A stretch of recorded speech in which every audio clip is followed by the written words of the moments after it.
ओम शांति। जीवन में जब दुख आता है तो रिश्तेदार कहते हैं कि अब कहाँ गए तुम्हारे भगवान। एक बहन ने पूछा है कि मैं पहले बहुत भक्ति करती थी, उसके बाद फिर परमात्मा का ज्ञान मिला। मैं सेंटर जाने लगी, मुरली सुनती हूँ, नियमित मुरली सुनने जाती हूँ, बाबा को याद करती हूँ, मेडिटेशन करती हूँ। लेकिन जब कोई परिस्थिति आ जाती है, परेशानी आ जाती है, तो जीवन में कोई उतार चढ़ाव आता है, तो मेरे सभी रिश्तेदार, रिलेशन वाले सभी कहते हैं कि कहाँ गए तुम्हारे भगवान। बहुत मंदिर जाते हो, बहुत आश्रम जाते हो, सत्संग करते हो, भगवान को याद करते हो, तो ऐसे उपहास करते हैं। प्रतिदिन मंदिर जाने या आश्रम जाने का, भगवान को याद करने का क्या फ़ायदा हुआ? तो देखिए, अज्ञानी लोग हैं दुनिया में, वो तो कुछ भी बोलते रहेंगे, उनको ज्ञान का कोई प्रकाश है नहीं। अभी देखिए, मंदिर का जाना, सत्कर्म करना, ईश्वर के मार्ग पर चलना, आश्रम जाना, ईश्वर को पहचानना, मेडिटेशन करना, अपने कर्मों को सुधारना, ये आपके कर्मों की नई खेती है।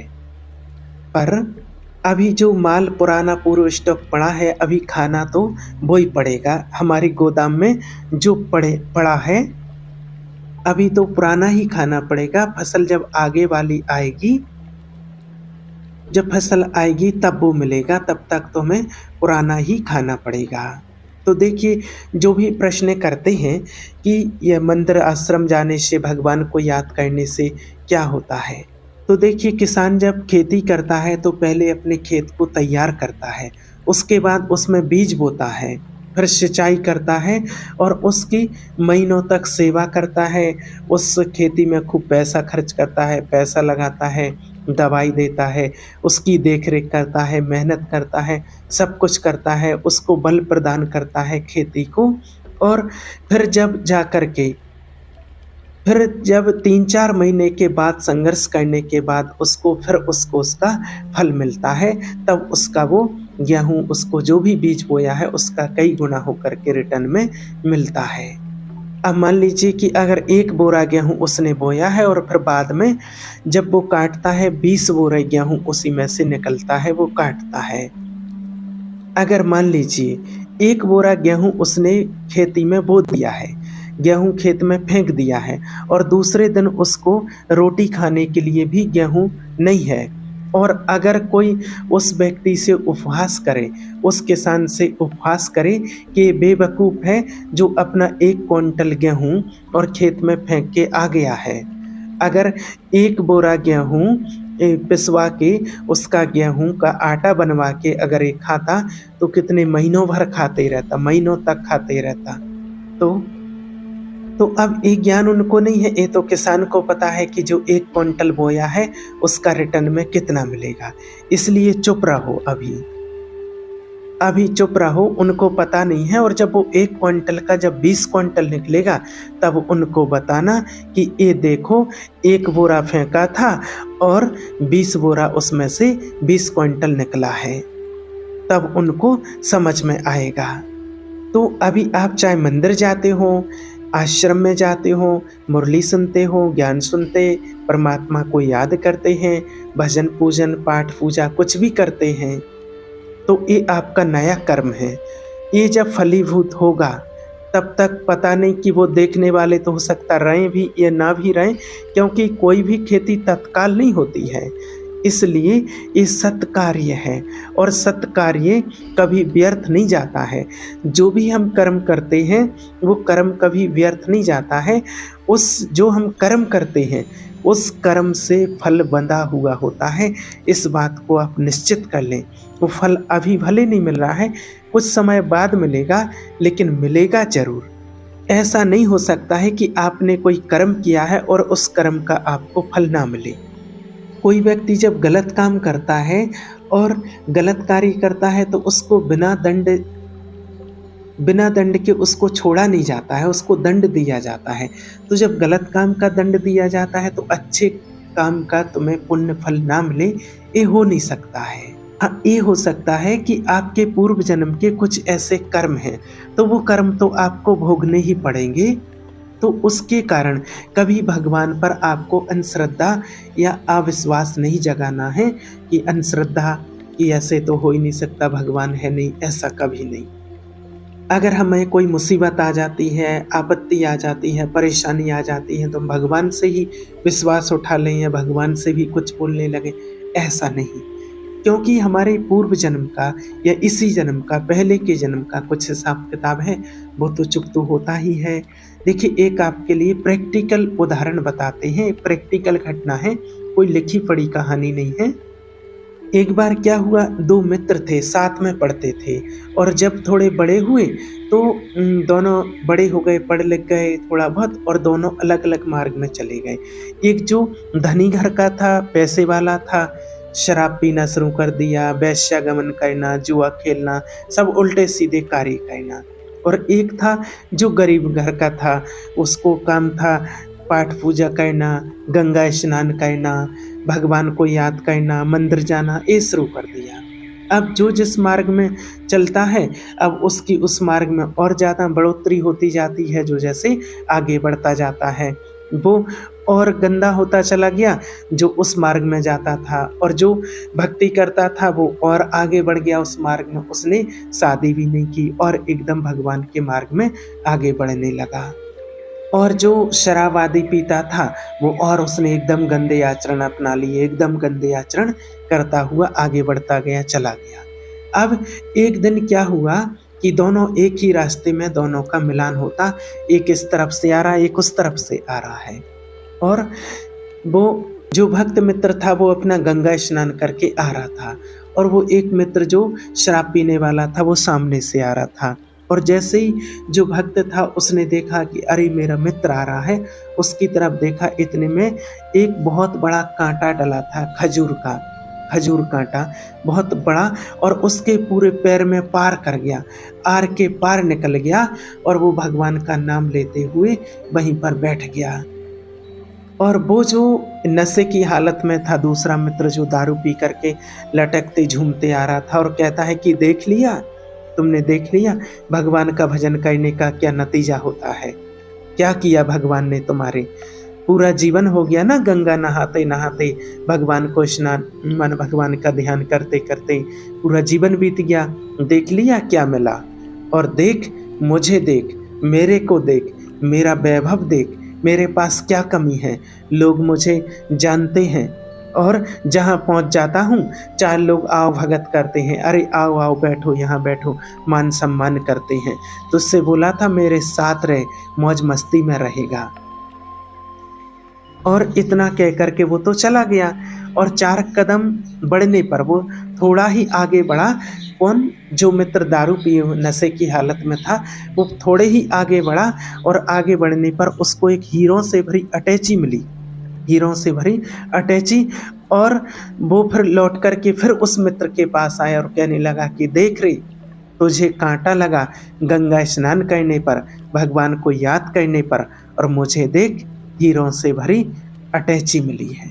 तो अब तो उसका विश्वास उठ गया, जो भक्त था, जो गंगा स्नान करता था, और वो कहने लगा कि अरे ये क्या हुआ है। विश्वास उसका नष्ट होने लगा कि अरे वास्तव में कुछ नहीं है गंगा स्नान करना, ये मंदिर जाना, पूजन करना, ये कुछ नहीं है। तो देखिए, इतने में कहते हैं कि जब किसी का अगर विश्वास टूटने लगता है तो भगवान सद्मार्ग दिखाते हैं, या भगवान किसी न किसी के माध्यम से समझा देंगे, क्योंकि भगवान में अगर विश्वास किया है तो वो विश्वास टूटने नहीं देंगे। कोई ना कोई ऐसा मार्ग आपको दिखा देंगे, किसी न किसी से आपको मिलवा देंगे, किसी न किसी प्रकार से आपका विवेक जागृत कर देंगे। तो कहते हैं कि फिर वहाँ पर एक तपस्वी ब्राह्मण आए, बहुत तपस्वी। जब उसको कांटा लगा और कहा कि अरे बेटा तुम्हें कांटा लगा है, कांटा लग गया, अरे राम राम। तो फिर वो कहता है कि अरे राम राम का नाम मत लो, पूरा जीवन हो गया मेरा नाम लेते लेते, और मुझे क्या मिला, आज एक कांटा मिला है। और वो हमारा मित्र है, रोज़ शराब पीता है, गंदे आचरण करता है, उल्टे सीधे काम करता है, और आज उसको देखो, उसको अटैची में हीरे मिले हैं आज, और यहाँ भोजन की व्यवस्था नहीं है, पूरा जीवन राम नाम लेते हुए चला गया। तो वो महात्मा थे, वो जो तपस्वी थे, उन्होंने कहा कि पहले काँटा तो निकालने दो। वो तपस्वी थे, तप था उनका, और काँटा निकाला, कोई दर्द नहीं हुआ, उसे कोई पीड़ा नहीं हुई। कहा कि बेटा तुम देखना चाहते हो कि उसको ऐसा हीरे जवाहर जो अटैची भरी क्यों मिली है और तुम्हें इतना कष्ट क्यों मिला है, देखना चाहते हो? तो बोले कि हाँ, देखना चाहता हूँ। तो उन्होंने कहा कि ये टीवी चल रही भाई, टीवी चल रही है, देखो अभी चिप लगा देते हैं, सब दिखेगा। पूर्व जन्म का सीन दिखाई देने लगेगा। और वो देखता है कि ऐसा भयानक पाप आचरण उसने किया था कि इस जीवन में इसी क्षण सूली की सज़ा मिलनी थी। जो माना काँटा लगा उसको सूली की सज़ा मिलनी थी, और जो सूली की सज़ा उस टाइम पर राजा लोग देते थे, सूली एक भाले जैसा यंत्र होता था, एक भाले जैसा बहुत नुकीला यंत्र होता था, और उसको ऐसे ही बिठा देते थे जिसको सूली की सज़ा देते थे, और पूरा वो गुदा द्वार से पूरा अंदर धँस जाता था, तड़पते-तड़पते उसकी मौत होती थी, इतनी दर्दनाक वो सूली की सज़ा होती थी। तो वो कहते हैं महात्मा जी कि वो तुम्हारे इस भजन ने वो सज़ा, इस भजन के प्रभाव से वो सारे जो पाप थे वो नष्ट हो गए, और जो ये सूली मिलनी थी तुम्हें वो कांटे के रूप में निकल गई है, वो प्रभाव कम हो गया आपके पाप कर्मों का। जो बाबा कहते हैं ना कि अगर आप सद्मार्ग पर चलोगे तो आपके जो पूर्व के जो पाप कर्म हैं, अगर परमात्मा को याद करोगे तो वो सूली से कांटा बन जाएंगे। तो ही वो सजा उसकी सूली से कांटा बन गई। और अभी तक जो तुमने पाप किए थे वो तुम्हारे जो सद्मार्ग में चले हो वो नष्ट हो गए हैं। अब तुम्हारे ये पुण्य अभी के और पूर्व के जो कुछ पुण्य हैं दोनों मिल रहे हैं, और आगे चल के तुम्हारी ऐसी उन्नति होगी जो तुम्हारे लिए सदा सदा के लिए सुख प्रदान करेगी। और इसका जो तुम्हारा मित्र है जिसको आज ये अटैची भरी मिली है हीरों से, इसका पूर्व जन्म का इतना पुण्य था कि ये इस प्रांत का इसको आज राजा बनना था, राजा होने चाहिए था, पर इसने विचार करके, गलत विचार करके और गलत काम करके अपने सारे पुण्य नष्ट कर दिए हैं। अब इसको जो अटैची से भरी ये जो हीरे जवाहरातों से भरी जो अटैची मिली है, बस आज से इसके यहीं से पुण्य इसके समाप्त हो जाते हैं। अब इसको जहाँ भी भोगेगा, और जो पूर्व का पाप और अभी जो ये नई खेती कर रहा है पाप कर्मों की, जब दोनों मिलेंगे तो ऐसा ब्लास्ट होगा कि देखने लायक भी नहीं रहेगा ये। अब फिर उसको विश्वास हुआ कि हाँ ये बात सत्य है। फिर वो कहने लगा कि अब हम कभी सत्य का मार्ग नहीं छोड़ेंगे, भगवान को याद करेंगे, भगवान में कभी अविश्वास नहीं जगाएंगे, भगवान में संपूर्ण विश्वास रखेंगे। तो जो सत्य मार्ग पर चलते हैं, ईश्वर के मार्ग पर चलते हैं, उस मार्ग पर चलने वाला व्यक्ति कभी गलत नहीं होता है। भगवान को याद करना गलत नहीं होता है। वर्तमान में भले देखा जा सकता है कि सत्य मार्ग पर चलने वाला, भजन करने वाला दुखी भले हो सकता है, लेकिन गंदा आचरण करने वाला बढ़िया भी हो सकता है, लेकिन वो बढ़िया तब तक है जब तक कि उसका जो पूर्व जन्म का जो पुण्य कर्म है वो चल रहा है। आज वो बढ़िया है तो किस वजह से, जो पूर्व में वो कोई पुण्य कर्म करके आया है, और उस पुण्य कर्म की वजह से वो आज यहाँ पर बढ़िया चल रहा है। और जब उसका वो पुण्य कर्म पूरा हो जाएगा, फिर देख लेना कि उसका क्या हाल होता है। ऐसे कितने ही लोगों को आपने अपने जीवन में देखा होगा कि जिन्होंने बहुत अत्याचार किया है, बहुत पाप कर्म किया है, बहुत अत्याचार कर रहे हैं, पाप कर रहे हैं, और वो बहुत तरक्की कर रहे हैं, आगे बढ़ रहे हैं, और जो पुण्य कर्म करने वाले हैं वो परेशान हैं। लेकिन जो तरक्की करने वाले रहते हैं उनका जो पूर्व का रहता है उसके वजह से करते हो, जब वो पुण्य पूरा हो जाता है फिर उनका क्या हाल होता है ये आपने देखा होगा। और जो सद्मार्ग पर चलने वाला रहता है उसका पूर्व का है कुछ, तो वो पूर्व में जो उसने गलत किया है, जब वो उसका फल भोग लेगा और अभी नई खेती का जब उसको फल मिलेगा तो फिर उसका जीवन आनंद ही आनंदमय बीतेगा। रावण ने भी कितना गलत किया है, देखिए अत्याचार किया है। और रावण भी जब चलता था तो एक समय की मानो पृथ्वी हिलती थी, कांपती थी, अच्छे अच्छे दिग्गज नतमस्तक हो जाते थे। और लेकिन जब भगवान के विमुख हुआ तो फिर उसका क्या हाल हुआ? जब समय आया, जब अत्याचार पाप का घड़ा भरा, तो उसका फिर क्या हाल हुआ सबने देखा है। तो क्या है, हम वर्तमान को देख कर के अंदाज़ा लगा लेते हैं कि गलत है या सही। वर्तमान में सही चल रहा है, पर बार-बार उसको धोखा पड़ रहा है। अगर धोखा पड़ रहा है तो कहते हैं कि अरे सही कहाँ है? और अगर वर्तमान में सही चल रहा है ना, वर्तमान में अगर कोई गलत मार्ग पर चल रहा है और वो आगे बढ़ रहा है, तो लोग सोचते हैं कि अरे यही सही है। नहीं, ऐसा नहीं हो सकता है। सद्मार्ग कभी गलत नहीं हो सकता है और गलत मार्ग कभी सत्य नहीं हो सकता है। इस बात को आप नोट कर लेना कि अत्याचारी कभी सही नहीं हो सकता है। गलत अपनाने वाला कभी सही नहीं हो सकता है और सही अपनाने वाला कभी गलत नहीं हो सकता है। और सत्य की कभी पराजय नहीं है, इस बात को आप याद रखना। और एक बात याद रखना कि धर्म जिसकी तरफ होता है, विजय उसी की होती है। तो थोड़े दिन अगर कष्ट मिल रहे हैं तो कोई बुरी बात नहीं है, पर परिणाम बढ़िया हो वो देखना है।